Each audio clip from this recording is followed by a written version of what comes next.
Hi, this is Octavio Blanco. Welcome to Uptown Voices. We're here to celebrate our neighbors and seek solutions to the issues we're all confronting. If you're enjoying the program, please consider making a financial contribution.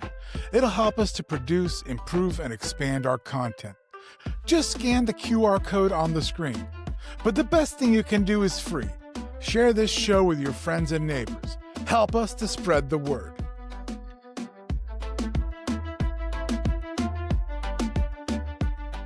What up, everyone? It's Led Black and Octavio Blanco for another episode of Uptown Voices.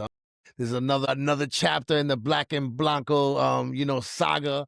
And it's funny, Mike Diaz, a.k.a. Juan Bago, who's our fairy podfather, he told me he likes the Black and Blanco. He really, really likes that, man. Yo, I'm getting the same kind of feedback, and I'm starting to think that we might want to consider doing two podcasts: Uptown Voices, where we talk to Uptowners, and one is Black and Blanco, just you and me. Something to talk about, something to think about, because I'm getting a lot of that same feedback that people really like to hear what's going on and where we are on certain things. And I mean, we are both Uptowners, so these are still Uptown voices, and there's a lot to be talking about, not just Uptown, but in our own worlds, you know what I mean? Like in our own, in the national world, in the international world, in the New York City world, and in obviously Uptown, Washington Heights, Inwood, and Harlem, which, we are still 100% committed to doing. But I'm getting a lot of people telling me they like Black and Blanco,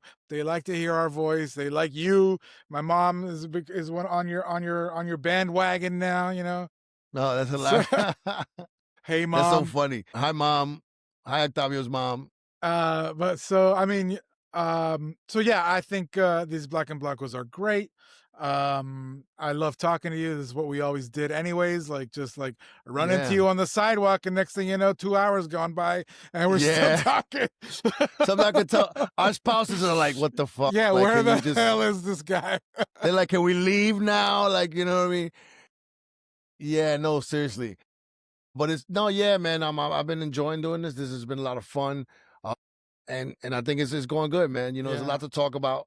Yeah, and I think, we'll see where we go with it, right? That's the beauty of it. We could do what we want, you know what I mean? So let's see where it goes. Yeah. But Mike was telling me, how much he likes the podcast.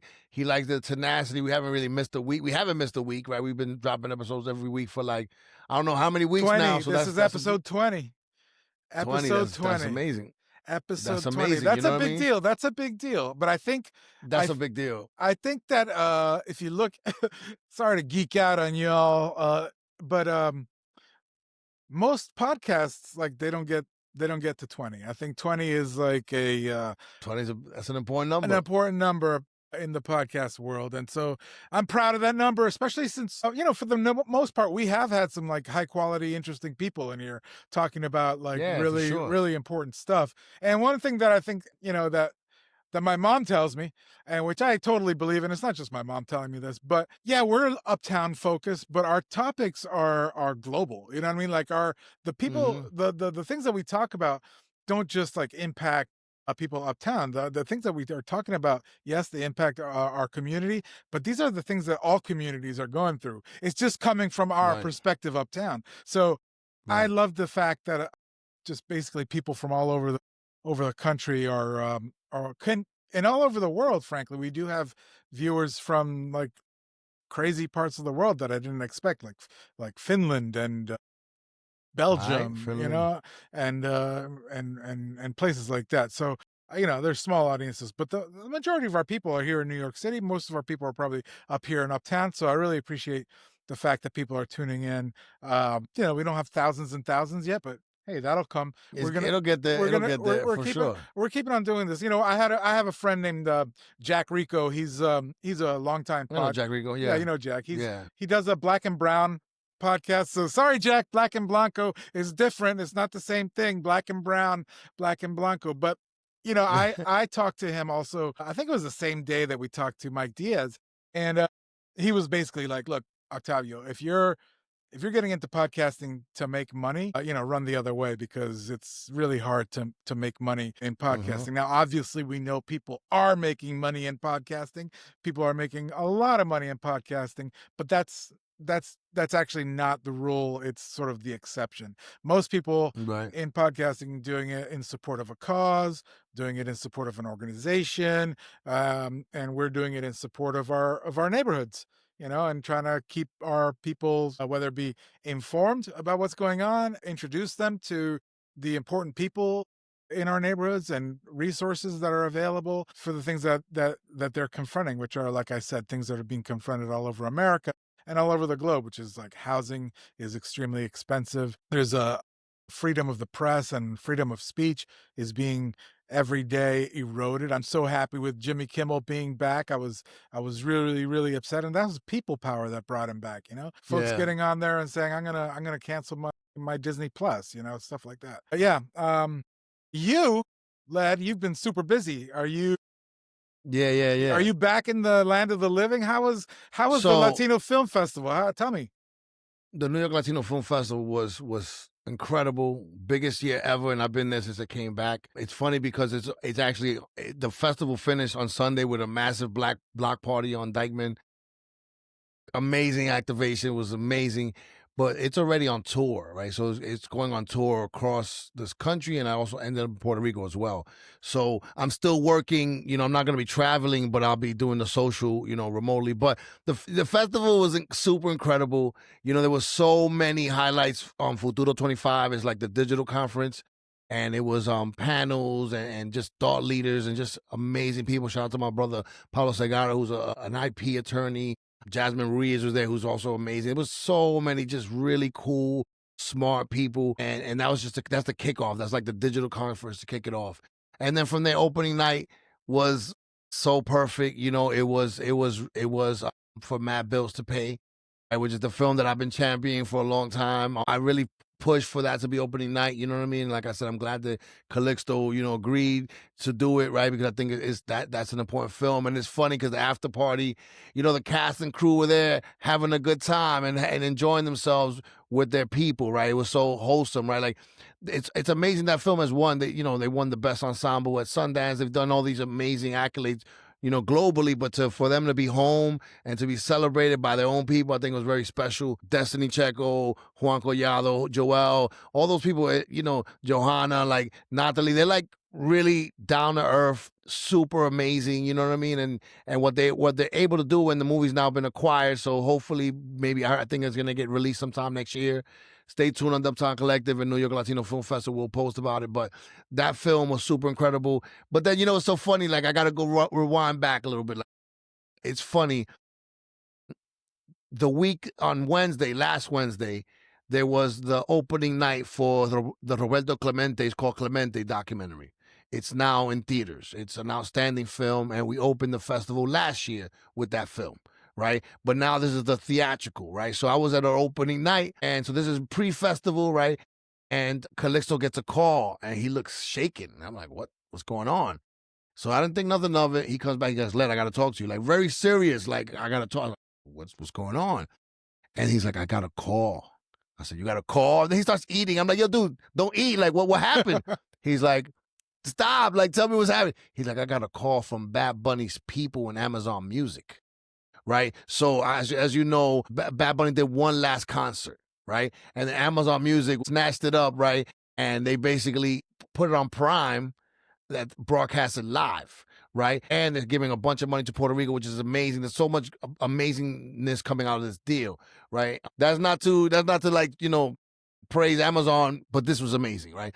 And anyway, so we were the official watch party for it, right? So somehow Bad Bunny's people heard of Nightlift, and they said, "Yo, we want them to be the New York partners for this." So we were the official. So that's why he was so shaken. It was like, when Bad Bunny calls, you gotta make it happen. So, you gotta think about this way. We already had a festival ready, right? The festival starting within days. Yeah. We have Michelle Rodriguez, Girl Fight 25th anniversary, right? We have On the Outs, we have a lot of big films, a lot of big things. We have the block party. There's all these moving pieces, all this huge, I like to say it takes a village to produce a film festival. It does. It's so many people, that have to do so. And it's just a lot of people. And now we have this thing that you can't say no to, right? And what's hilarious, right? So I remember this is coming along, and then Wednesday after opening night. It's still not solidified, right? It's gonna happen, but it's still not solidified. It's only a few days away, right?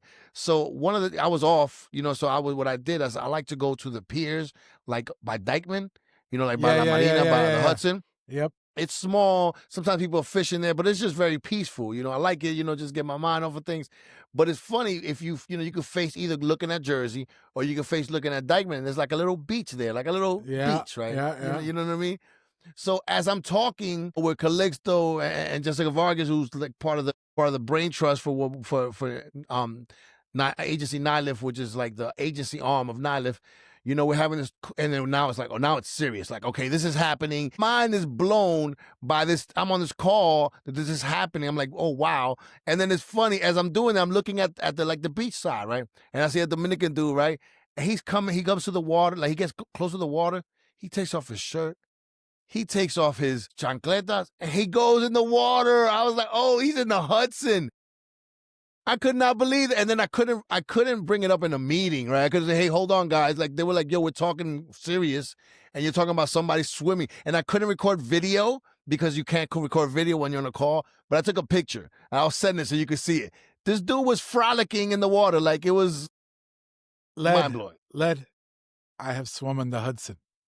You have swum in the Hudson, and I'm okay. What? No, I have swum in the Hudson. I swam one summer down by the tennis courts. If you go a little bit further down by the tennis courts. Further down. You just got in the water? Got in the water and swam around. And then I came out and I was with, who was I with? Don't do that again. That's crazy. Why would you do that? That's gross. It was hot. It was refreshing. The Hudson is actually much cleaner than it used to be.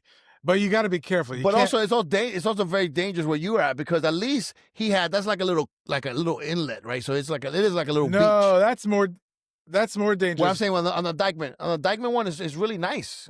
It's more dangerous. You're saying? Here's why: because there the water kind of just stays, so all the grossness can just like sort of like float around. Okay, but I'm scared more of the currents. I'm scared of the currents. Yeah, well, I wasn't like deep into the Hudson. I could still touch bottom and everything. It was fine. I'm good. I'm fine. Okay. I wouldn't do that. That's gross. You're not impressed, but it was fine. I'm not. We should normalize swimming in the Hudson. You should be able to swim in the Hudson. Everybody. Don't. Next that summer. makes no sense. Next summer. No. Stop. Hudson swim party. Hudson skinny dipping. Don't do that. Don't do that. Bad news. But back to the festival. But then the Bad Bunny thing was amazing, right? But I couldn't be there. I could only catch a little bit of it because my daughter's film was premiering at the theater on 13th. And this was happening at the PRX theater.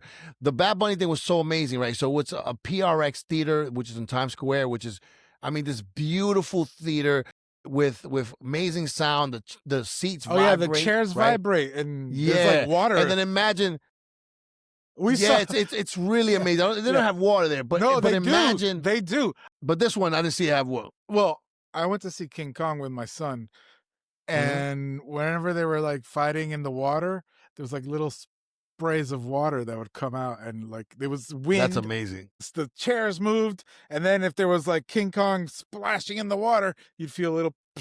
That PRX theater. Yeah, I could see that feeling gross. But that PRX theater is the nicest theater I've ever seen. It's perfectly set up for sound. It's gorgeous. So imagine almost 300 people in that room watching the concert. The whole thing, right, as it's happening. And it's the official, and it was amazing. But again, I only couldn't stay for the beginning because my daughter's film was on 13th Street. But Ken Stars was the host. He did an amazing job, and it was an amazing night, and like watching the videos from it were incredible. But my daughter's film was amazing too because she was in a really good shorts block. Tigueronas. And then, Tigueronas. And then when it came to, she was the last one. So as soon as it began, you could just hear the crowd erupting. And it was, laughter and finger snaps the whole way through. A good chunk of the cast was there. I think there was only one person that was missing, but it was beautiful.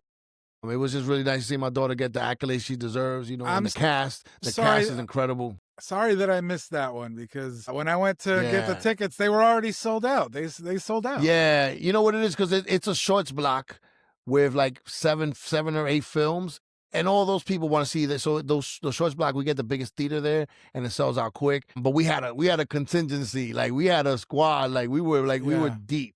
I We didn't were read we, I didn't 25, 30 maybe deep. I didn't realize it that it turns out like at film festivals, the shorts blocks usually get a lot more interest because you're not going to see them anywhere else, and these are like usually young developing filmmakers, so you're getting like a Right. real view of like the up and coming. So I didn't realize that was the case, that shorts are actually like the thing Yeah. at these film They festivals. have shorts only film festivals, right? And I like to say the Nightlife is almost like a short film festival sometimes within a regular film festival, right? Because we do a lot of shorts. Because shorts are, like you said, it's a lower barrier to entry, right? And then also, you can do really good things now, and storytelling is even harder when you're telling a 12-minute story. It's a It's much got to be harder thing to tight. do. It's got to be tight. It got to work. And things that could be really pretty, but they don't take you nowhere. It got to do all those things. It got to tell you a story. It got to look nice. And I'm really proud of the film that my daughter made. That, like I said, everyone in my family had a part in, and I'm proud of her for doing this film. And we're gonna keep rocking out on the film circuit.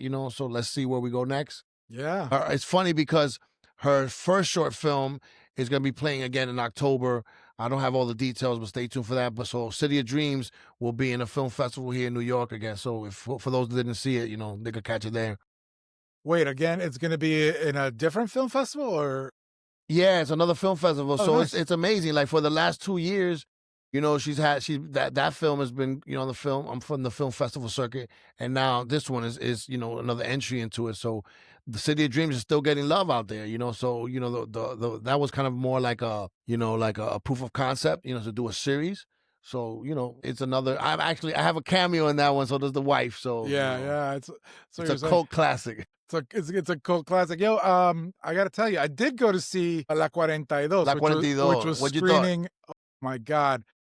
Well, I had a lot of thoughts. I mean, when I came out of the theater, I was kind of like a deer in headlights. I was like in shock. I was just like, It's a lot. It's what a did I lot. just experience? But it was amazing.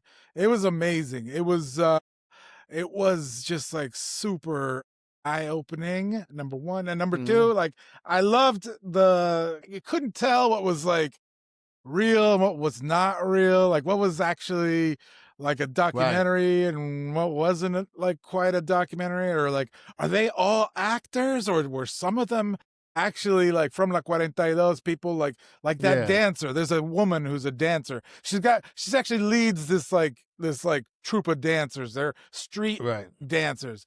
And Right. yo, I don't know. Do you know? Is she like really She's from really one. Yeah. from La Well, Cuarenta? she's not from La Guardia, but she made her mark there. She did. She's actually Yeah, like, so she was from somewhere else, but she was a dancer there, and she took off with it. but so she's like a real deal person who sort of like went to La Cuarenta and became, I guess, internet famous, and now famous on this Yeah, on in this exactly. movie Yeah, but like the main guy that he's always running with in the film, the one that is like the main character, I with the forgot his dreads, name. with the dreads. Yeah, the dude with the dress. He's the real dude. Like he's a real heavyweight in that neighborhood. He's been around forever. He's for He's really real. for like one of those. He's for real. He's the real deal. So Yes, that's what makes the movie I think really cool. That it is kind of a documentary, but it's not.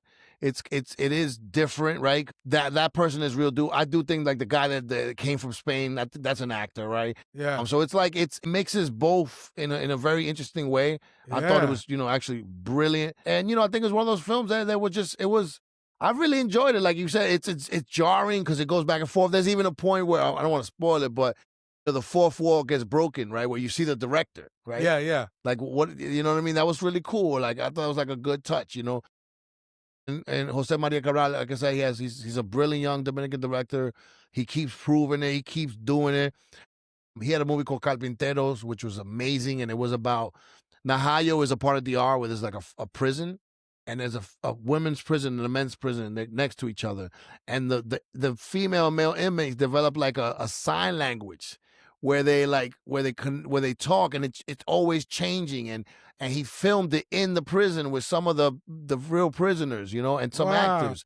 So he's already had this experience of doing this kind of like he does what he wants, It's like a man. That dude is brilliant. verite. Yeah, very avant-garde, you know what I mean? He does what he wants, and I think he's really and then it's funny because he also had another movie in the festival that I didn't get to see that I wanted to see called El Tigre with my brother Manny in it, and I heard it's very dark and it's very different, right?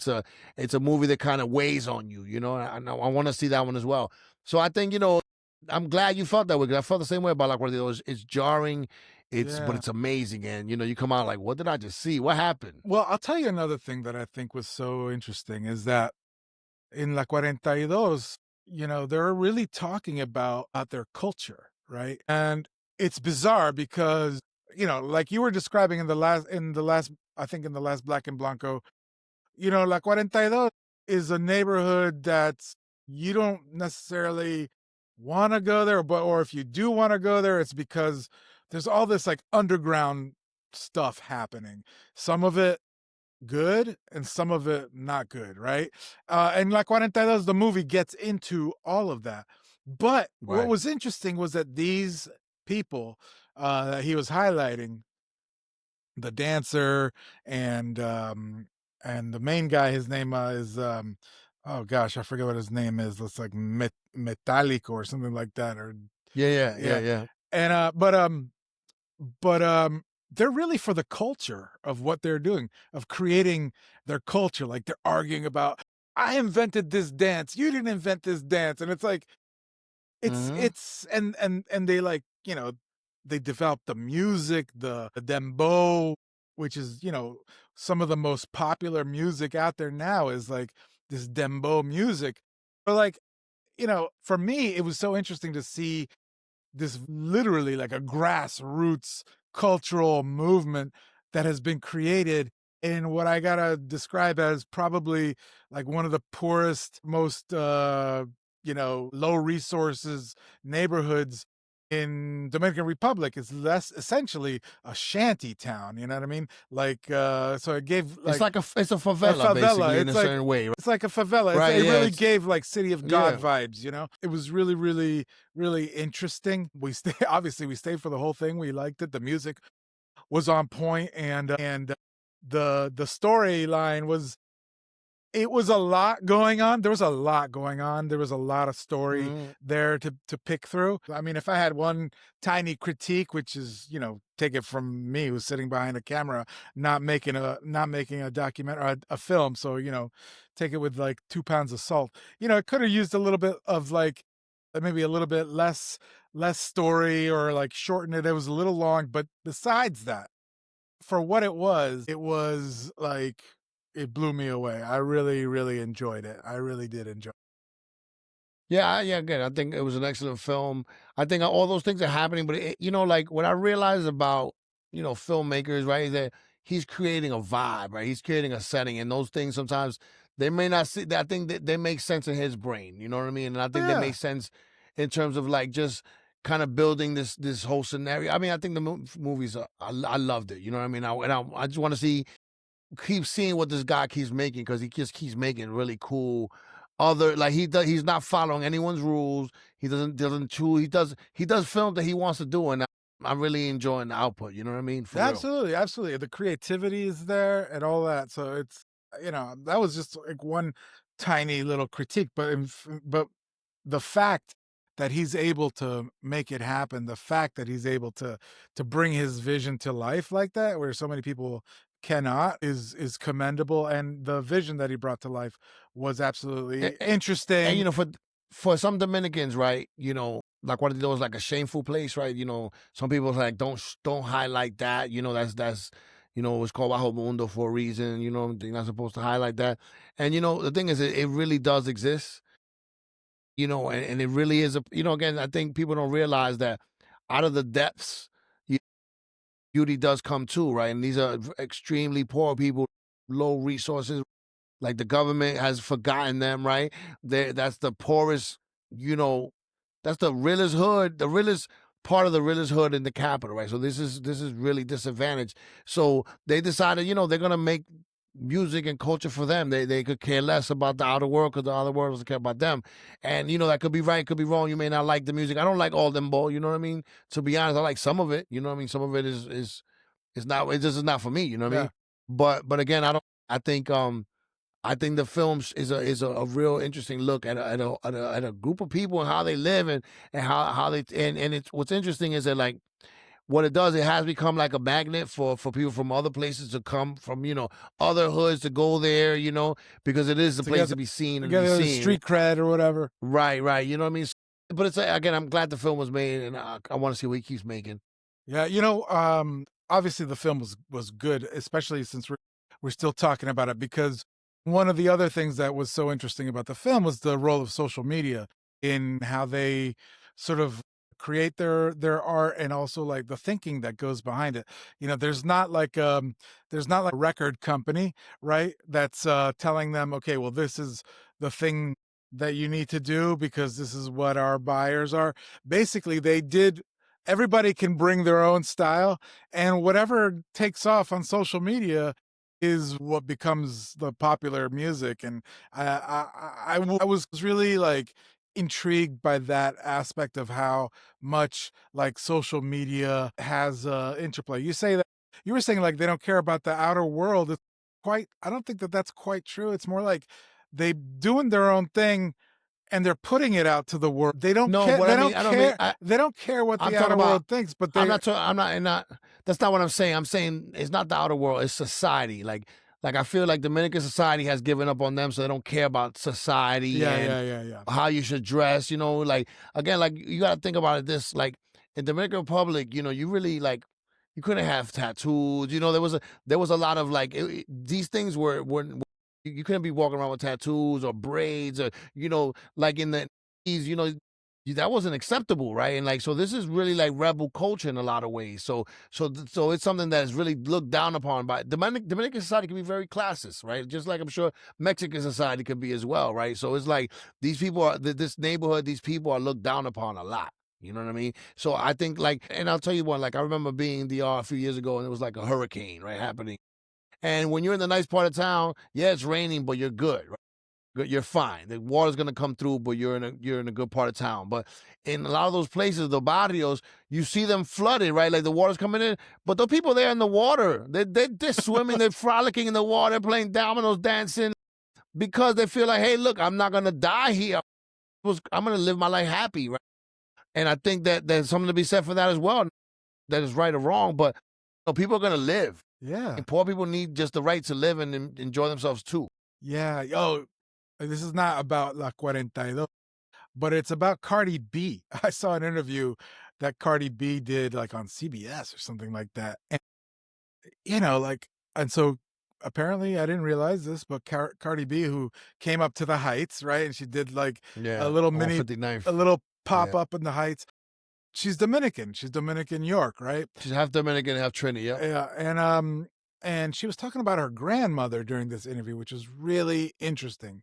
And she was saying how her grandmother like grew up with nothing, you know what I mean? Like, and was like had 10 children or something, and like no education, but she did what she had to do to raise these kids, right? And I guess it was both of her grandmothers were like that she comes from very humble beginnings, Mm-hmm. And so she was talking about she gets out there and works, grinds, and she's like, what would I tell how could I tell my grandmothers, like, oh no, I'm tired, I can't do this? Like, how would they Right. respond to that?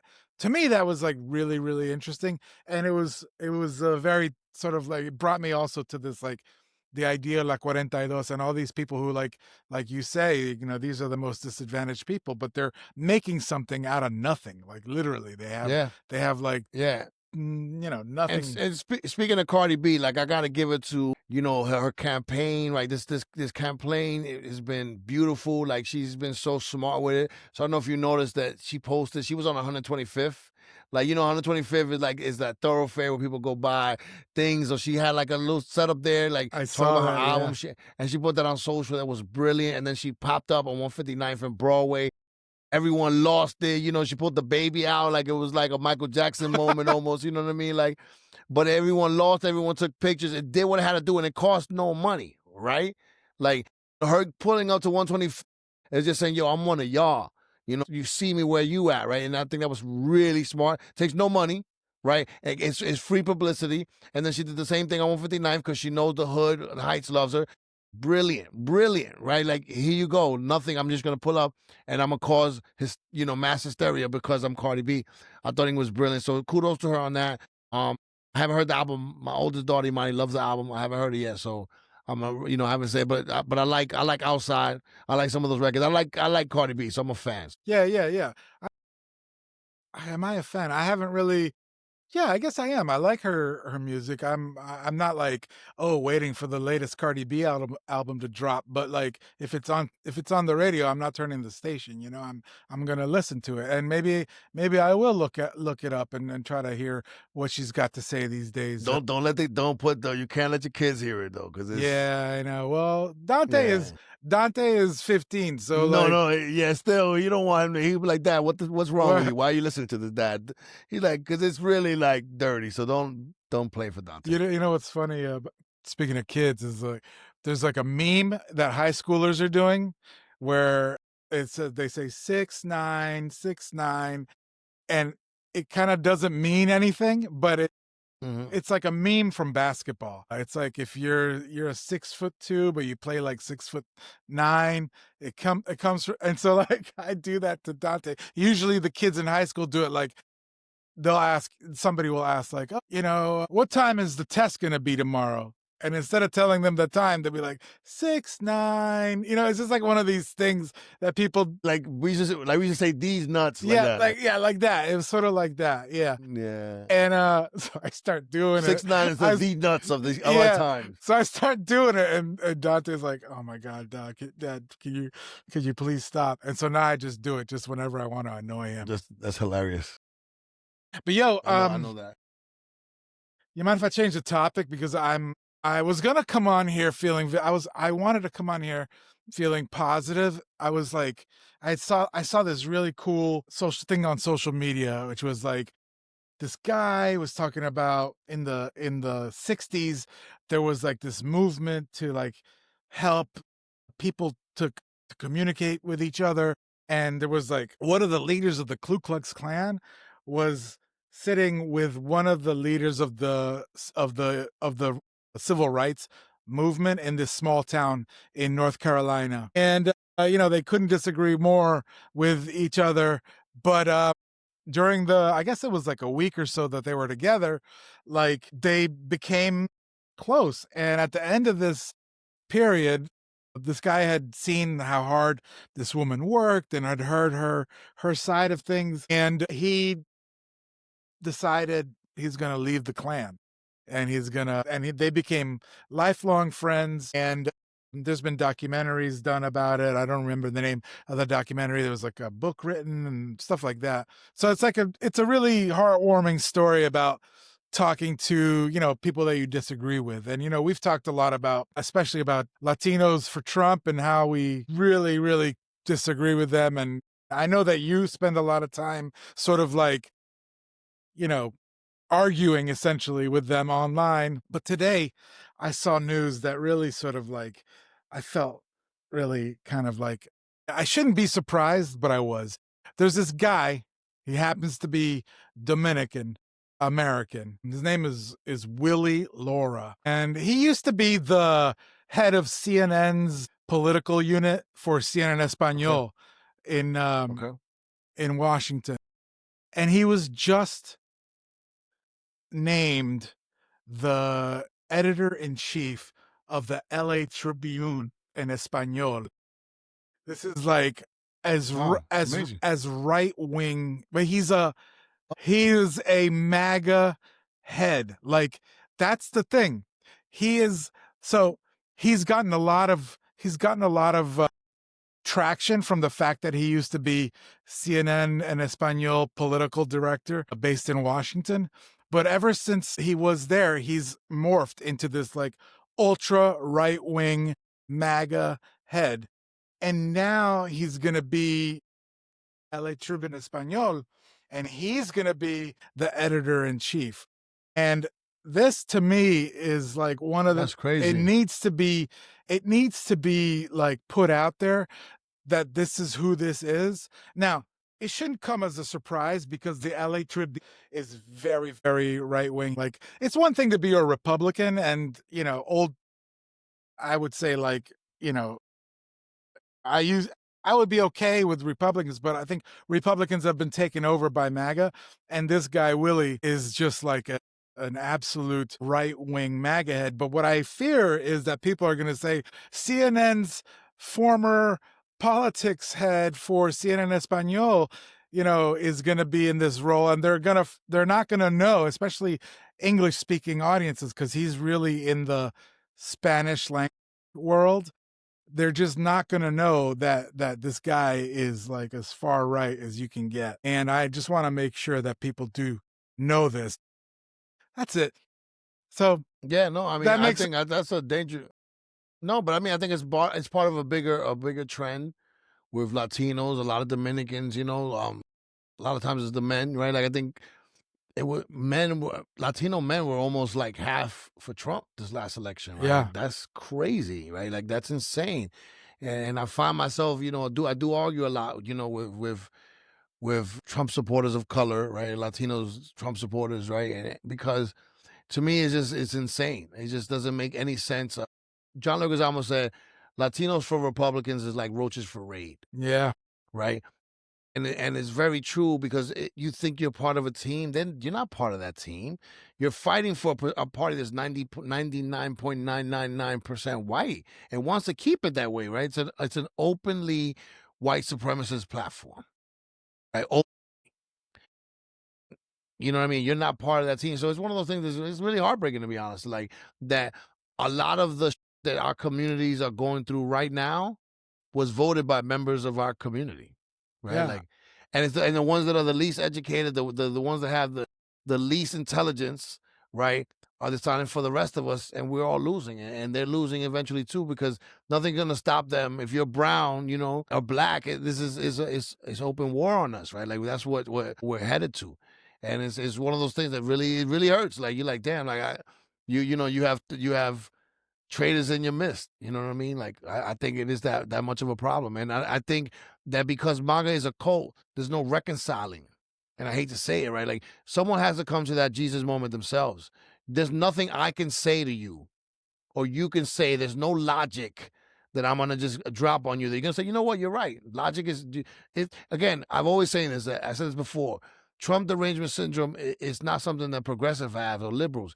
It's something that Trump supporters have.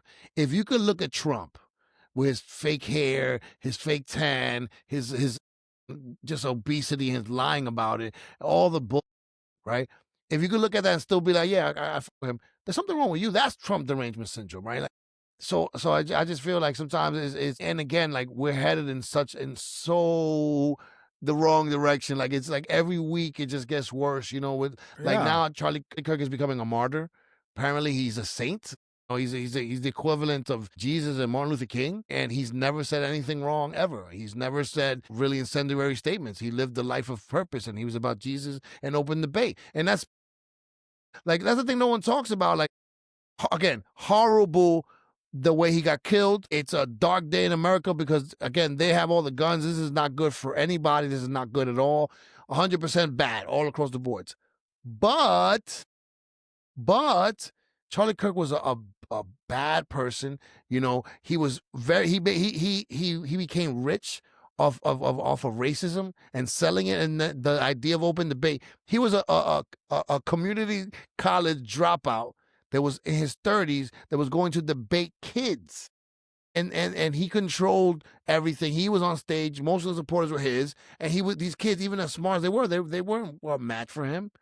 And it's funny because there's a video where he went to Cambridge, and this young British dude, like, with red hair, just cooked him, like straight cooked him, like, because he couldn't. match the intellect. Charlie Kirk, you know, he wasn't a smart person. He just used racism and vitriol, and that's how he became who he became. But again, now Democrats, a good point of the Democrats voted to have a Charlie Kirk Remembrance Day. Yeah. Remembrance Day on October 14th, which is also George Floyd's birthday. Right? So it's just, I don't think anything says, and did you see that memorial? Did you see that monstrosity? That it was like, did you see it, Octavio? Did you see it at all? I've seen clips. I didn't. Oh my God. But the clips. No, you have to see it. I don't want to. You have to see, because again, first of all, you know, it was like a wrestling match, right? And I saw that they had like pyrotechnics. Like that pyrotechnics. They had Stephen Miller, that ghoul, he just basically stole a Goebbels speech. It was a ghoul saying, you produce nothing, liberals produce nothing, we are everything, we are culture. It was insane. And then Trump went into talking about tariffs. Like he was somewhere else. When the music came on, he's dancing at a memorial. Yeah. The parents have not, his parents weren't there. Oh, I didn't, right? I didn't know so that. So again, this is what we can't talk about in America anymore. You know, we can't talk. Charlie Kirk is a saint. He's a secular saint. Well, he's not secular. He's a religious saint. This, you know, it's funny. I only did very little. You know, I'm a reader, right? I didn't finish college. I'm a reader, right? I chose a different life, right? But it's funny because I have a lot of thoughts, right? And I remember reading and saying this before, that like the GOP before Trump was like a Ronald Reagan death cult, right? And it's funny, I didn't even know that the idea of a death cult is actually a theory. Like it's a thing in academia. I didn't know that. It was Chris Hedges, who's one of my favorite writers, who talks about it. And what is what is it? So, because I'm not familiar. A death cult basically arises when a group of people are under stress, and he calls it Magic Jesus, right? Where like you start thinking magic, fantastical things, and you know, the right person comes along to lead this cult, right? So it's a death cult, right? And so I always thought that the GOP was a death cult before I knew that death cult was a thing, right? And it feels that way. But now here comes the dear leader, Trump, right? And here's Charlie Kirk, the martyr, right? It's like instead of the Son, the Father, the Holy Spirit, like this is the trilogy of MAGA, the MAGA trilogy, right? He's a saint. You cannot, everything and all the repression that's going to come is in his name, because you cannot say things, right? That's why Jimmy Kimmel didn't even say anything bad. Yeah, no, right? He just said, hey, that he wasn't left wing. That's all he said. And ABC canned him. And then, like you said, people power brought him back. But again, the fact that you could that's not this country. Then, if someone could fire for an opinion that wasn't bad, if he has said something truly awful, then I understand that, right? There was some things on the internet that were horrible. It wasn't just people power. I mean, I want to make sure that some people who I completely disagree with, 99% of the things that they say, they also had at least a little bit of a hand in helping to get this back, like you know, Ted Cruz, who actually came out and was like, you know, this, and you know, I'm vomiting a little bit while I say this, but you know, I want to give him his props for, you know, pushing back a little, pushing back a little. Fuck him forever. I'm sorry, I'm not gonna give you that one. He had him forever. He's the worst. He could have been. I don't quiet. care. So what? He's nobody. Him forever. Like, he is one of the worst people on earth. But it wasn't just him. There was a contingent. Then somebody else. But he's a horrible human being. So I'm not giving a horrible human credit for doing what's right. Like, please. Again, and I hate to say this, but that's, I think, the problem. That's the problem. Like, we were so willing to give our, and there's a Dominican saying, it goes, right? And again, we have enemies, and we're not giving our enemy, we don't got water for our enemies. And he's an enemy. Like, again, he's not a regular runner. He's another horrible human being who is not there runs to Cancun while his stay is going through tribulations, right? Horrible human being. Nothing he ever does is ever good. Him forever. I'm sorry. That's the way I feel. I know, but I mean, he did this. He did say, you know, you can't have that but then he had said because they'll use it against us. So it wasn't really about the First Amendment. It was more like, hey, he's a horrible person. Yeah, he's a horrible. That whole I'm not even the broken disagreeing clock with is you. right twice a day. You know, I don't like the word. I'm gonna give him props. Should never be said. Never ever give him because he's a horrible, spineless. Like again, he's probably one of the worst senators. Even they don't like him, right? Even like the other Republican senators don't like him. Trump talked about his wife and his father. He said his father killed Kennedy, right? And he's still bootlicking. Like he has no shame. He's a horrible person. He's just the worst. So worst. You're saying that we should just say nothing because it was the right thing to say. He said he doesn't deserve credit for anything. He doesn't deserve credit for anything. He doesn't deserve it. I don't think so. I think he's one of these. He's one of the reasons we're here. Like you know what I mean? He's one of the reasons because he's a bootlicker. He's just oh my god. He's horrible. Like I just again it's like the mere mention of Ted Cruz should make you apoplectic, right? He's that horrible, execrable of a human being. His daughters hate him. Like he's a horrible person. So he doesn't deserve credit for anything. Neither does Richie Torres, neither does Schumer, neither does Hakeem Jeffries. And I want to say one thing real quick what I was thinking about. So Charlemagne, I'm not on Charlemagne, I like Charlemagne, but he got a lot of props for referring to Hakeem Jeffries as Apak Shakur, right? I actually said that first. If you look back in the archives of this show, I actually said it before him. Now, I didn't make it up, and neither did he. We both heard it somewhere else, but I did say it on radio before him. I want to clear that up. But all these people suck, and it's like again right now. Schumer and this guy voted to give Charlie Kirk a Memorial Day. Like, what are we doing here? That was disgusting. What are we doing? Did you read Ta-Nehisi Coates' article in Vanity Fair, basically like tearing down Ezra Klein and his whole Klein deserved it. Totally deserved it. You and I agree. And I like Ezra Klein. I liked Ezra Klein, I should say, because I really thought he was very smart, and I watched the podcast, and he was level. But then why are we doing this? Like, why are we participating, sanctifying this guy like he was a good person? And I hate to say this, another thing is and I hate to say this because again, I think I'm going to seem like a crazy person sometimes, but these white people that write these things, right? They have more in common with Charlie Kirk than the people he's saying back about.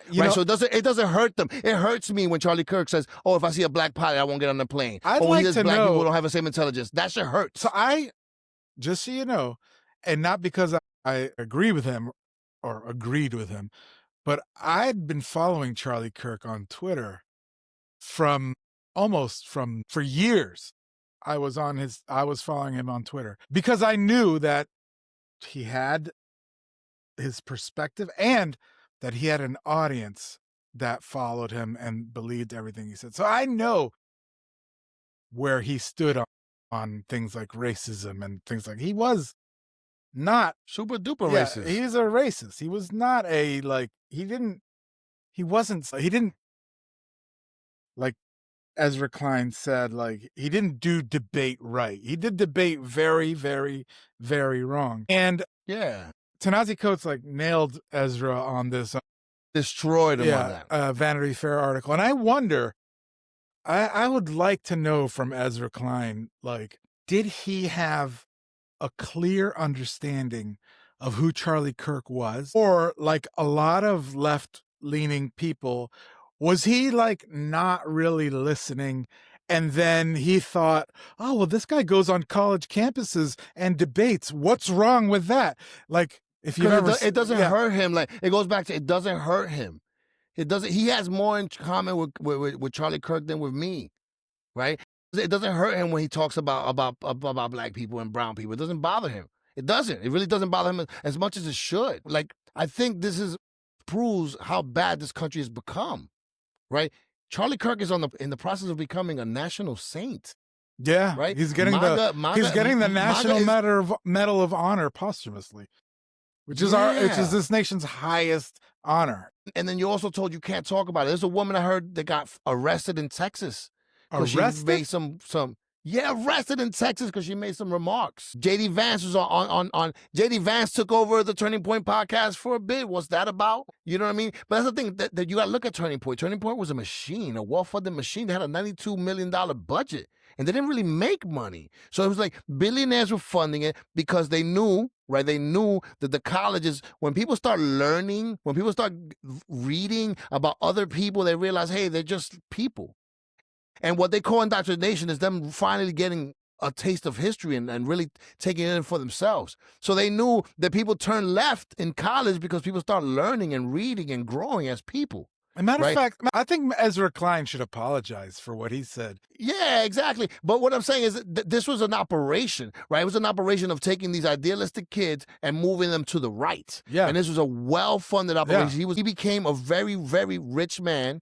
Well, He yeah, married was. into she was very rich, right? And again, it was an operation about changing, turning the tide against the left at the colleges. Because also he ran a watch list of professors that Yes. were harassed to no end. Yes. Right? Calls to their homes. They would get called all types of racist slurs. You know, all types of. This was not a good person. He was a horrible, horrible human being. Yeah. And now we're making him a saint. And if you say something bad, there's a possibility something could happen to you for words. Yeah. Like, I just think people are just need to wake the up. And that's what I'm saying. Like, and again, no offense, but this other side, they do not care. Like, we need to not play. We need a new outlook, right? Like, we can't have this direction anymore. We can't be nice. Like, again, like what Republicans do is they do what they want. All the guardrails, all the things that can't be done, they do them. I don't. Right? I but just when don't Democrats know. come in power, I can't do this, I can't do that, I can't do this. It's insane. So while I agree with you on a lot of the things that you say, I just, even though I'm so angry about things like this MAGA guy, he's going to now run the LA Trib in Espanol, where he's going to be able to, like, you know, spoon feed misinformation to LA Latinos who speak Spanish. Like, I hate that. But, like, at the same time, like, I can't like just give up on people. I don't know how to. I see that what you're saying. I do believe that it's a cult, and you can't really, it's really hard to, like, get people out of a cult. Like, if you've ever heard people who have had family members fall into a cult, it's like, it's really, really hard. And often the family themselves or the people aren't the ones who end up, like, turning somebody's opinion around. It's usually that person has that, or like what you say, like a come to Jesus moment, and is able to pull themselves out of the cult. So I agree with you that it is a cult, but to stop trying to engage with the people who are on the other end of the cult, I think is dangerous. And I suffer from the same problem. Like, I don't want to waste my breath with somebody who's just a believer, you know, and just doesn't have any, like, is just unwilling to hear reason. I mean, look at what Trump said this week at the United Nations. He completely embarrassed this country. It was a disgusting display of authoritarianism and of misinformation and of just, like, being an idiot. And you know, so, like, I can't understand how somebody can. But that's what I'm saying. That's what I'm saying. It drives me Like, crazy. again, no, but what I'm saying, like, someone, like, he said during the memorial, he says, "Hey, tomorrow we're gonna announce a big thing for autism, right?" And then says basically all your countries are going to hell for green energy, and it's just so stupid, right? But if the person that you think you could get back, they believe that guy, nothing you can do. Like, again, you have to listen. Like, this is no. We're not in the world we used to be. Like, I think what you're talking about is that old world. I do have a person in mind. Right, but what I'm saying, yeah, and I get that. And there's some people that you just like, I'll be you're lost, right? Because you don't even understand. But the point is that, like, these people are gone and trying to spend time trying to reason, and we have to move on because we're already in a place where we shouldn't be.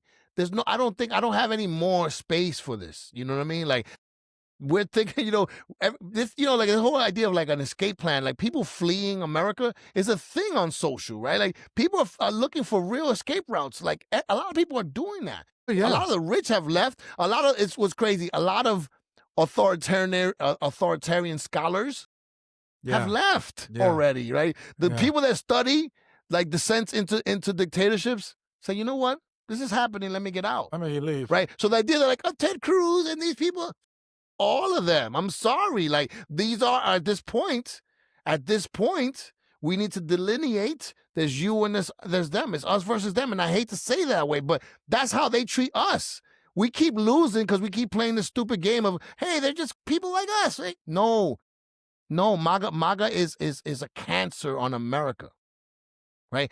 MAGA is actively destroying this country right before our eyes. But don't you think just look at it. That what you're saying right now, don't you like it's dehumanizing also? And like, don't you feel like that's just, you know, it's just gonna bring us lower and lower and lower? No. What I'm saying to you is make your argument. If they like it, if they hear it, beautiful, but don't make your argument to them because they're lost. There's enough of us that didn't vote, that are apathetic, that are on the wall, that we can get. Let's get them. Okay. Let's get them. I'm not going to waste time on this person that's telling me that somehow doesn't understand that voting for Trump is a cancer in our community. It's a war on us. If you can't see that at this point, there's really nothing to discuss. Okay. It's not a difference of opinion. And the more we make it that way, the more we lose. The only thing I don't want to be a liberal. I'm not a liberal. Liberals, I'm a progressive. Yeah. And all this stuff is like, we need to move on. Like, we can't, we need new things. We need new paths forward. Okay. Agreed. But can you agree with me on this, though? That, like, dehumanizing a group of people is not effective. I hear you, like, make your argument. But how am I dehumanizing? How am I dehumanizing? Well, you called them a cancer. You said that they were a cancer. Okay, MAGA is a cancer on this country. And if you voted for it, you're part of that cancer. It's funny. So I saw a thing on Instagram. The guy was like, basically, it was like stupid people, right, empower evil people, right, to make stupid people do more things so evil people can have more money, right? The stupid people are the problem. You are the problem now, right? And if you're going to wake up when you want to. But we have like a democracy to save, possibly, maybe. Right? So what I'm saying is I'm not going to spend time and energy on those people, right? Just to point, I'm always going to point out what they did to us, right? So that's why a lot of people, because I'll be like, y'all did this. Latinos for Trump, this is on you, right? This is on you. You should be ashamed of yourself because there's something to be said for shame. There is. And I'm with you. Everything is not hunky-dory. I'm with you. Hunky-dory. I'm with you. And I agree with all of that. When I start hearing about your cancer and maybe your ideology. But it's true. But it's true. Hold on. You don't want to hear truth? No. It's true. I just don't want to hear like name calling of other people because like I agree with the fact that it's shameful. I agree. All right, hold on. Let me ask you a question. But the other side, all they do is name call. But that doesn't make it right. All they do. That doesn't make it right. But it doesn't matter what. Again, we're not we cannot be offended by truth, and we need to start speaking truth as in what it is. Maybe the word cancer, maybe it's not the right word, maybe, but it doesn't matter. They are deplorable, right? And I don't like Hillary either, but they are deplorable, and they are the reason that we're in this mess. But wait. And that's the truth. But wait, okay. Trump supporters are the reason, and Latino Trump supporters is even more hurtful. Let me geek out for a second on semantics, okay? Let me just try to, like, hit you with this semantic sort of idea. Like, it's your views are a cancer. Your views are deplorable. Your opinions are wrong. But again, that's the problem to me too, though. They're like, we're playing games with words. Like, no, it's not your view. It's your participation. It doesn't matter. Like, words are important, though. Words. Yeah, they're words, but it doesn't matter your view. Regardless, we're in this situation that's really bad, right? That we may lose the whole kit and caboodle, right? This American experiment may go down the drain. And we're going to worry about the words we say when they don't worry about anything, right? Like, we're playing by different rules.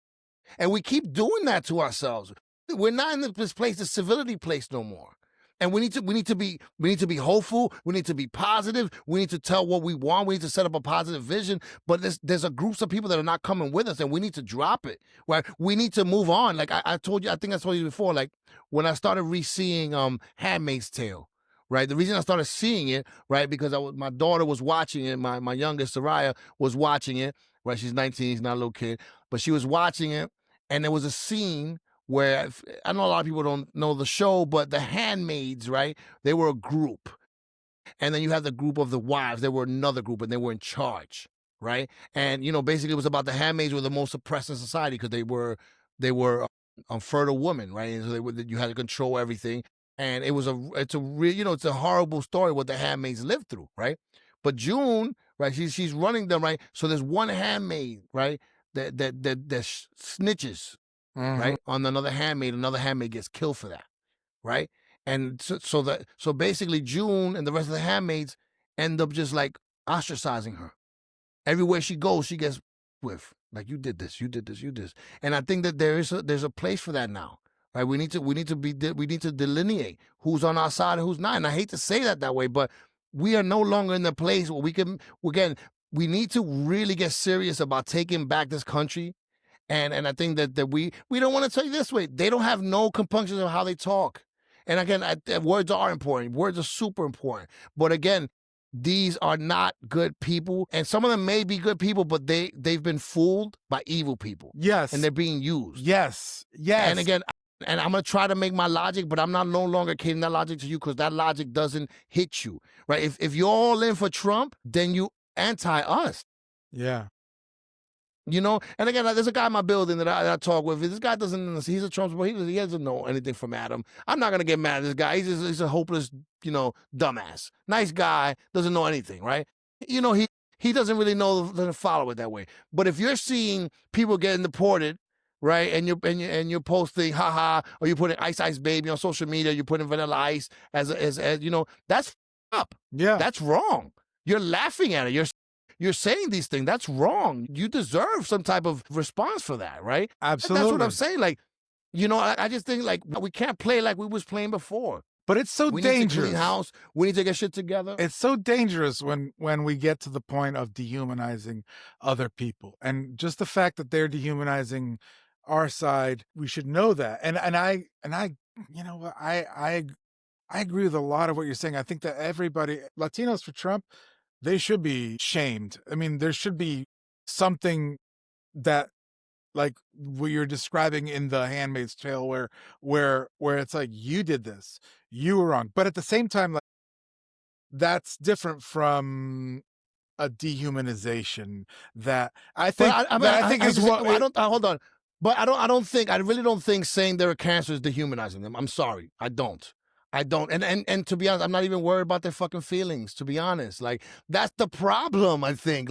Like we just want to be so good. And again, that's fine, but we have a country to save. Like, there's not going to be anything left. These people have done enough damage.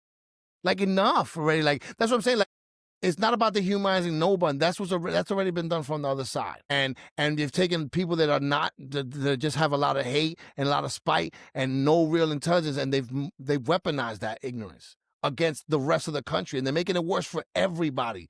You know what I mean? Like, people are gonna lose Medicaid pretty soon. We're living, things are already bad in the cities. New York, you know how we live right here. You know how it is. They're only gonna get worse when people start losing SNAP benefits.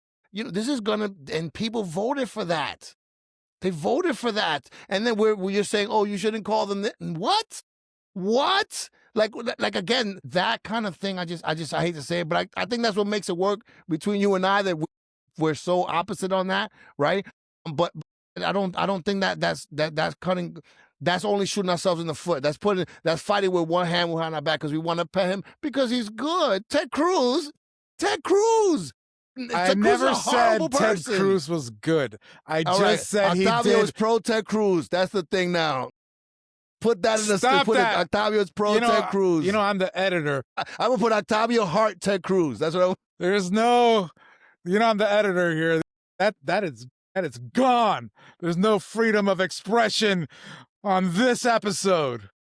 That's funny. No, I'm serious. Like, I just feel we need to be honest about everything from this point forward. We are in the wilderness. But in that right? in that honesty, I also think we have to make sure that we're trying to be as careful in our language so that we can't be accused of demonizing or dehumanizing people, because it's getting to the point it's dangerous for people to go out and say what they want to say. Even if it's horrible, you should have the ability to get out there and say whatever you want to say. I don't have to Speak the truth and shame the devil. Speak the truth and shame the devil. Fine. I'm sorry. Again, what you have to be able to say how you feel and call things out as they are. And the truth, again, I didn't say they were animals. I didn't say that. Okay. I'm saying that the movement that they represent, that they're a part of, Yeah. is a cancer on the body politic of this country.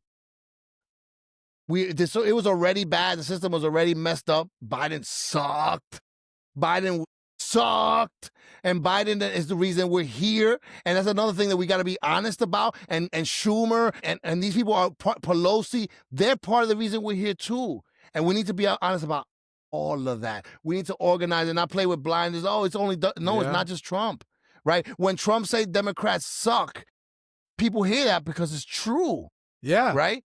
That it's true. And the thing is like that's why Black American voters are so smart. They're not fooled by that. Right? Yeah, Biden sucks. Kamala may never me is good, but this guy represents white supremacy in full tilt. Yeah. Right? Latinos, for some reason, because some of us have lost our mind, never thought about that. And now we've put ourselves in that predicament. So I'm about calling it out every single chance I get. Well, and you can't take that away from me. I will not allow you to take that joy of saying, I told you so. This is your fault. I am not taking that away from you, and I agree with you, and I'm joining you in that. It is your fault for doing that. In fact, despite your utter love for Ted Cruz. But yeah. Oh yeah, man, my BFF, Ted Cruz. That's gonna be the episode. Octavio loves Ted Cruz. Black and Blanco. No. It's time to take a brief pause. This is Octavio. In the intro, I asked you to please make a financial contribution to Uptown Voices. Contributions go a long way. For those of you who have, I want to thank you from the bottom of my heart. If you haven't contributed, you still can by scanning the QR code on the screen. However, if you want to help, but you can't make a financial donation, the best way is free. Please make sure to share our program with your friends and family. You can also subscribe to Uptown Collective on YouTube. If you want to share your thoughts with us, please add your comments on our YouTube page. Thanks for listening to the show. We truly appreciate it. And now, without further ado, let's get back to it.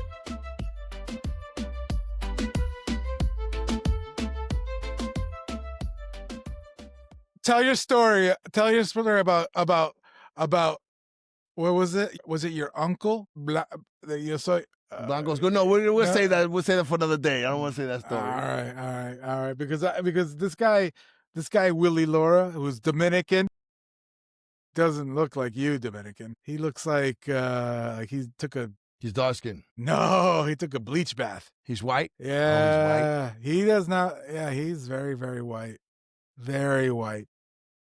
You know, I think, and it's funny because in that book, Pablo Ramos Effectors, you know, I think a lot of times, you know, there's things we bring from our home countries, you know, and sometimes, you know, it's a shame, you know, because it's like that, you know, it's a shame that we're hurting ourselves. Like, again, I'm so heartbroken by that. Like, you know, again, like that the trauma that we're experiencing as a community, members of this community voted for it.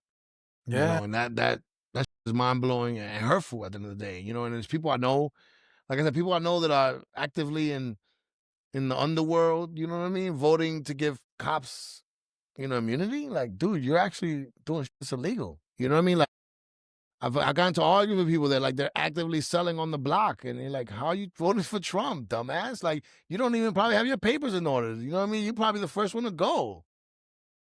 You know, ICE is the biggest police force in the world. Like, it's the Gestapo, right? Like, this is where we're at.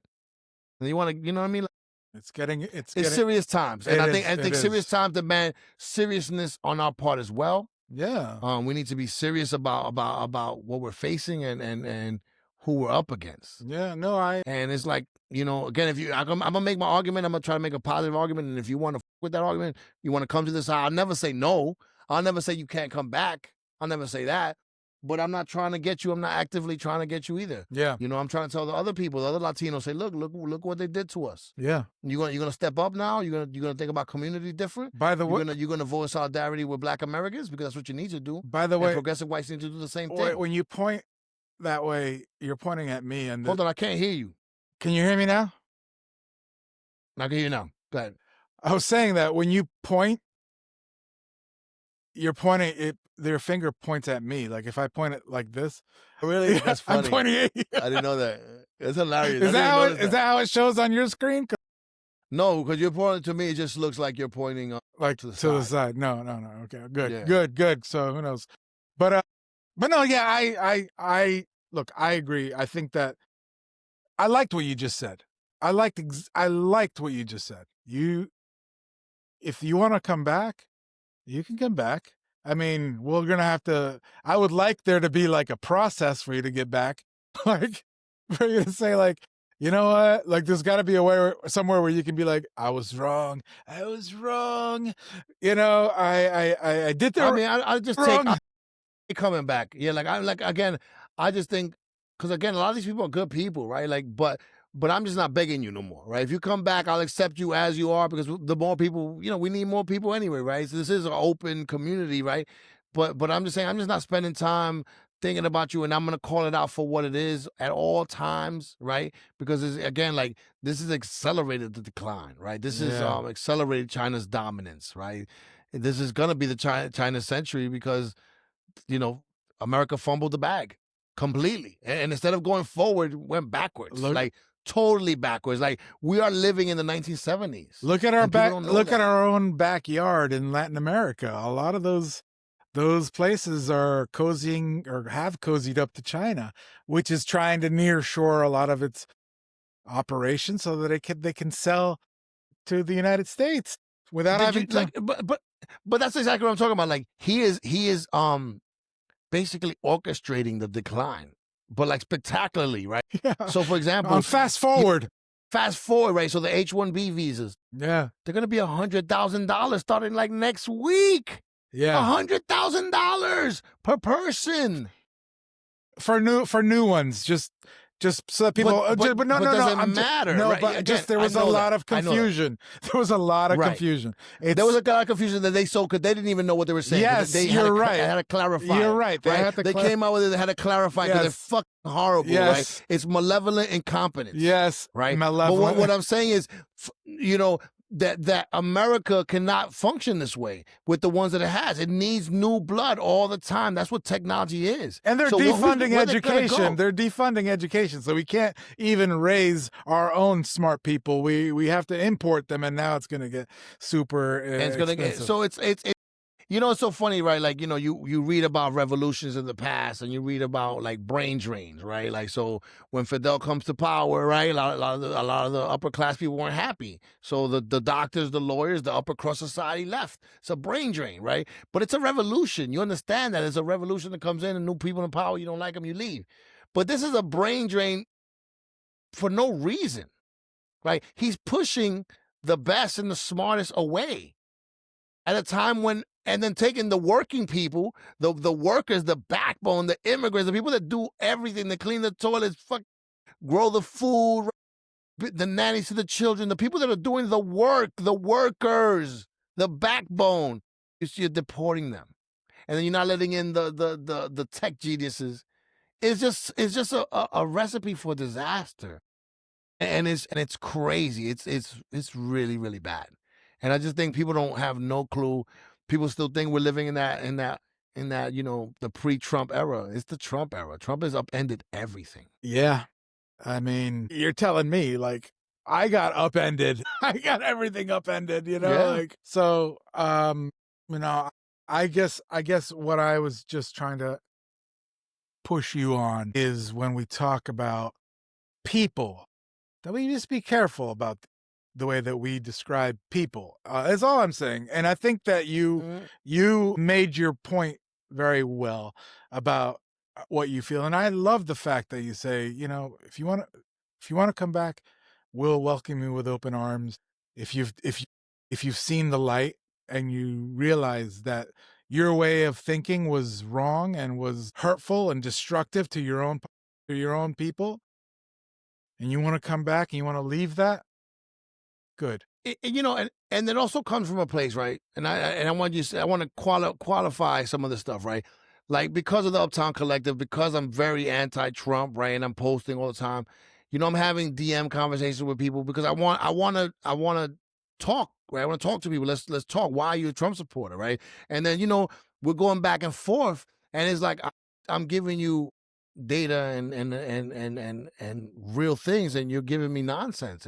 And it's like, and almost every single conversation I have, because I've had plenty of these conversations online where I'm going back and forth with people, just trying to engage, being friendly. Hey, why do you think that way? But we're people too. And it's people that are your own people, right?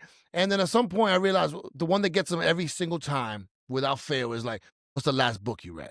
Right now, what does got to do with it? You know what I mean? Like now you stuck because they're not readers, right? I don't have a college education, but I'm a reader. I'm a learned individual, right? So it's not about going to college. It's about reading and finding out about your environment and not taking it from social media and someone that you don't even know you're being manipulated. You know what I mean? So almost to a person, I go, "What's the last book you read?" That's when they, yo, what's the? I don't need to read books, because they're going on social, they're falling down the rabbit hole. Like again, I get it.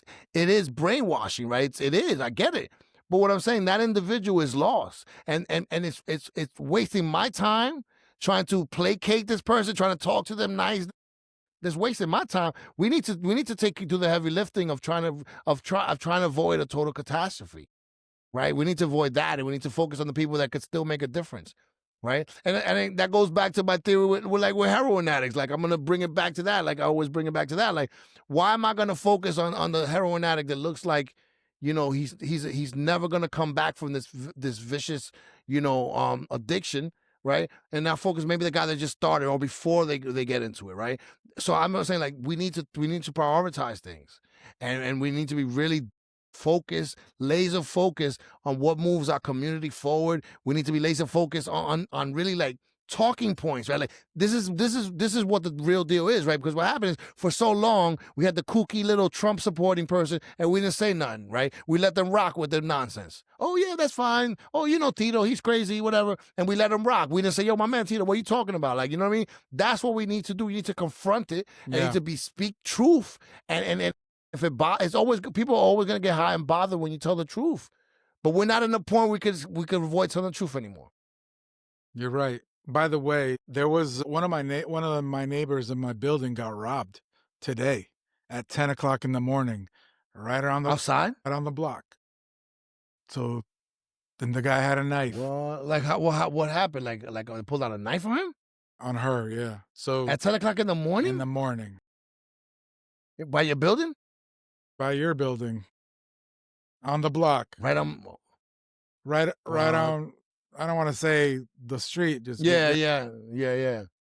That's wild. we're basically the same block, but yeah. Yeah, So just that's wild. tell your peoples just to be careful because it's getting, like you're saying, it's getting realer. It's getting realer and it's going to get realer. And we are living in serious times and we do have to be serious. And I'm not saying not to challenge people who we disagree with. I'm saying challenge people who we disagree with if you can, but also if you don't want to waste your breath anymore, I totally understand that. But Mhm. definitely like keep pushing for what you believe. Keep putting your message out there For like sure. you and I are doing. And unafraid, try to be unafraid, but the fact is there is reason to be afraid and we got to be careful. We got to be careful out there. So that's why Yeah, I yeah, for like why sure. I'm like a little bit like pushing this narrative of like watching how we speak about other people because you can disagree with people's opinions. Everybody has one, but nobody should be eliminated because of their opinions.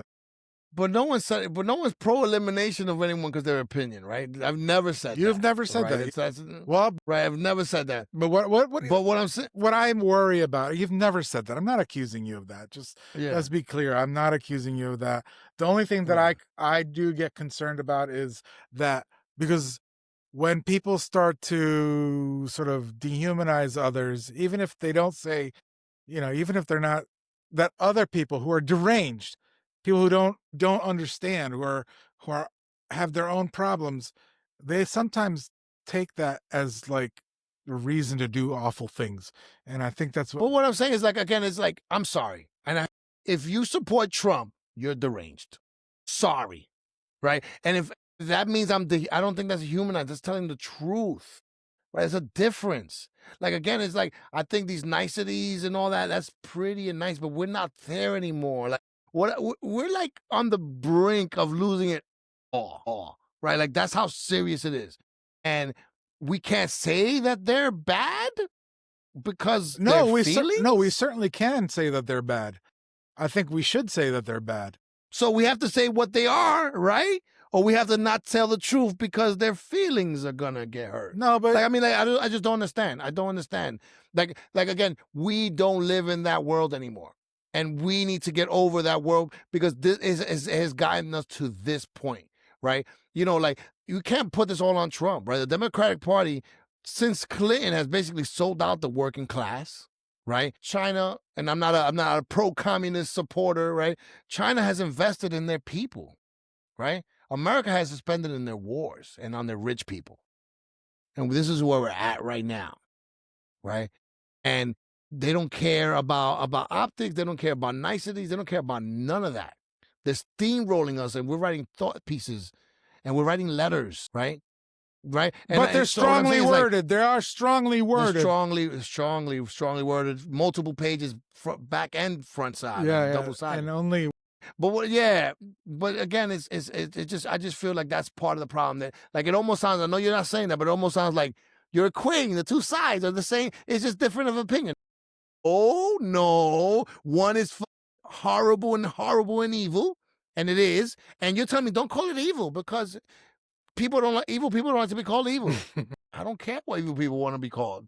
They're evil. If you're engaged in this movement, it's an evil movement, and it's destroying this country. And you may not see that. You may not have the wherewithal. You may be too deep in to see that. But I have to say it how it is. Yeah. No. Yeah. Right. Yeah. We're sugarcoating a piece of for what reason? Yeah. Right. Why are we putting sprinkles on it? We should say it's right. Yeah.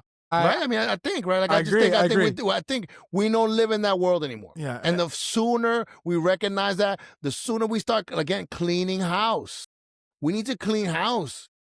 Kamala, bye. Biden, bye. Obama, bye. All of them need to go, right? You need to be about the people's agenda, not your donors. That needs to end. And and we need to say, enemy of the people, we get rid of you too, right? That needs to happen. We need to clean house. We really need to stop and see where we're at, because we are far worse than we think. We are far deeper in this this authoritarian takeover than we think. Yeah, and it's only 8 months in. 8 months in, right? I'm not arguing. 9 months. I'm not arguing a both sides situation. I hate that, the false equivalency. I hate that when I was working in journalism, I was the voice I was one of the few voices. I'm not going to say that there weren't others, but this false equivalency really did get us into this, is what was the original sin of this whole situation we're in, where it's like, but we need to give the other side the false equivalency gave us the Charlie Kirk national holiday, right? Yeah. That's what happened. Right? Because we want to play this game. Well, it's a different opinion. No, it's not. And everything Trump says about it's all projection, and you need to be able to say that, because then when we stop telling the truth is when we lose, and that's the reason, because we weren't true. The reason we're in this situation is because we haven't been truthful, right? If the press had called Trump the racist that he was in 2016, we would not be here. And they didn't want to use the word racist for even though the first thing that came out of his mouth was that Mexicans are rapists. That was the first thing Mexican he said. rapists. And yeah, he said, and some of them, And I believe, may be good people. Some of them may be good people. Thanks. And Right? when those of us who were Mexican and Latino were like, yo, that is racist, everybody's like, oh, we can't use that word. What's wrong with you for calling him a racist? Yeah. You're muddling the debate. I'm the wrong. Like, come on. Like, that's what I'm saying. Like, he has been given just so. If they had done their jobs, we wouldn't be here. And we're here now, though. This is the second term. This might be the last. You know what I mean? Like, I don't think he's gonna go freely. Like, again, like everyone's like, we just gotta tough it out 3 more years. No, we may not get there. Like, these people do not. They're gerrymandering. They're trying to do everything to take away the vote. Yeah. This is where we're at. Yeah. So what we call the other side is not a priority for me. In North Carolina, My priority is telling the truth about the people that are up against us. In North Carolina, you have to bring an ID to vote. It's like, you're right that there's a big movement to try to make sure that fewer and fewer people vote, especially people who are brown and black. But hopefully this experience, I don't know if it will, but we can't just hope. Like, I'm not going to sit on my hands and just say, hopefully people will come to their senses. We hope we need to make our arguments, and we need to be out there. But hopefully some people will come to their senses and see that. I'm seeing some reporting in places where Latinos voted for Trump that there's a lot of disillusionment for what happened. That they're like, oh, well, now I see that was wrong. Mm-hmm.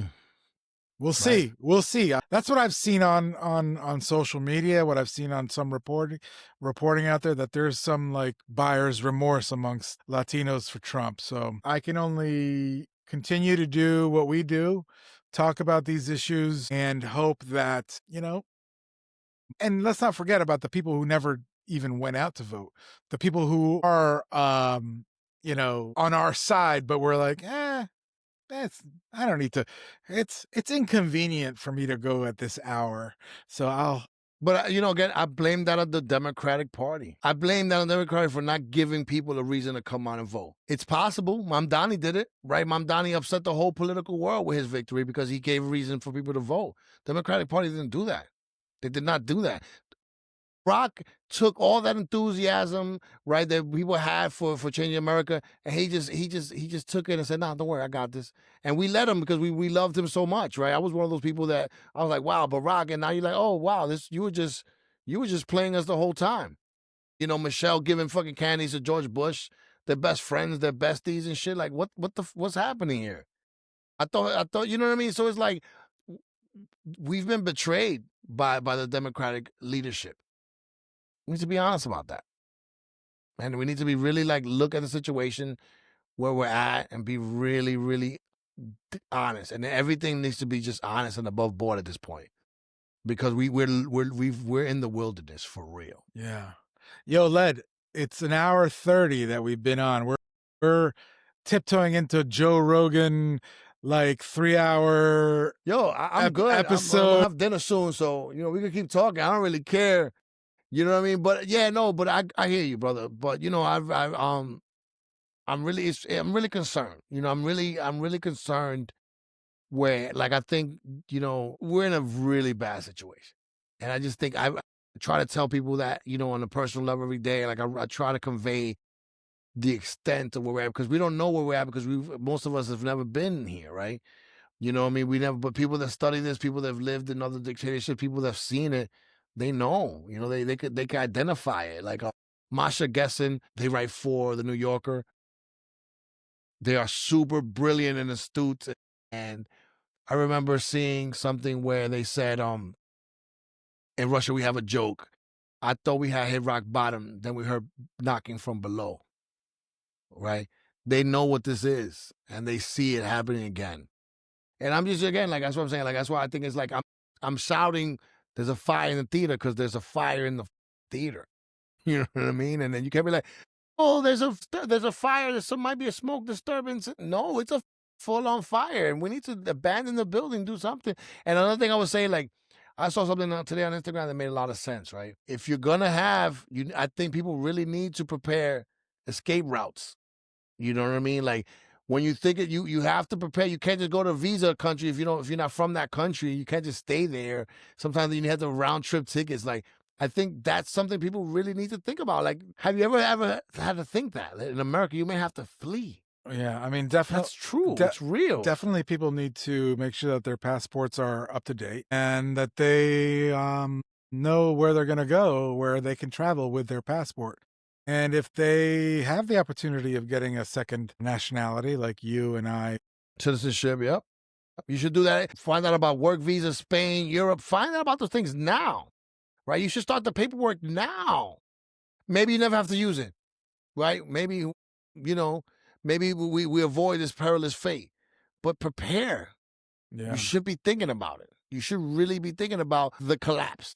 think about the collapse. Thanks for joining us in this episode of Uptown Voices. And to stay up to date on the latest in Uptown, you can follow Uptown Collective on Instagram, Facebook, and X. If you're watching Uptown Voices on YouTube, don't forget to smash the subscribe button and to give us a like. And don't forget, we also need financial contributions from listeners like you to produce, improve, and expand our content. To contribute, please scan the QR code on the screen. Until next time, this has been Uptown Voices.